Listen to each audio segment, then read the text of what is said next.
முட்டை ரோஸ்ட் எப்படி செய்வதுன்னு பார்க்கலாம் வாங்க. அதுக்கு தேவையானது வெங்காயம், தக்காளி, நறுக்கின பூண்டு, கருவேப்பிலை, கொத்தமல்லி இவ்வளோ தான்.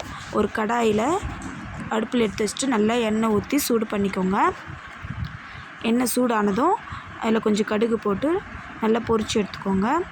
கடுகு பொரிஞ்சு வந்ததும் கருவேப்பிலை போட்டு அதையும் நல்லா பொரிச்சிட்டு வெங்காயம், வெள்ளை பூண்டு போட்டு அது நல்லா மெரூன் நிறத்து வந்த பின்னாடி வெங்காயம் போட்டு அதையும் நல்லா மெரூன் நிறத்தில் வதக்கிக்கோங்க.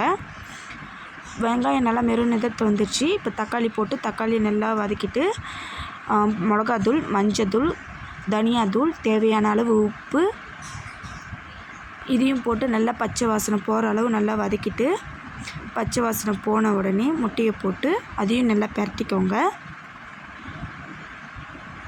ஈவினிங் டைமில் சாப்பிட்றதுக்கு நல்லாயிருக்கும். சாம்பார் சாதம், ரசம் சாதம் தொட்டுக்கிறதுக்கு இது நல்லாயிருக்கும். முட்டையை பெரட்டி எடுத்து பச்சை வாசனை போனோடனே பெரட்டி எடுத்து அதை ஒரு பிளேட்டுக்கு மாற்றி கொத்தமல்லி, கருவேப்பிலை போட்டு இறக்கிக்கோங்க.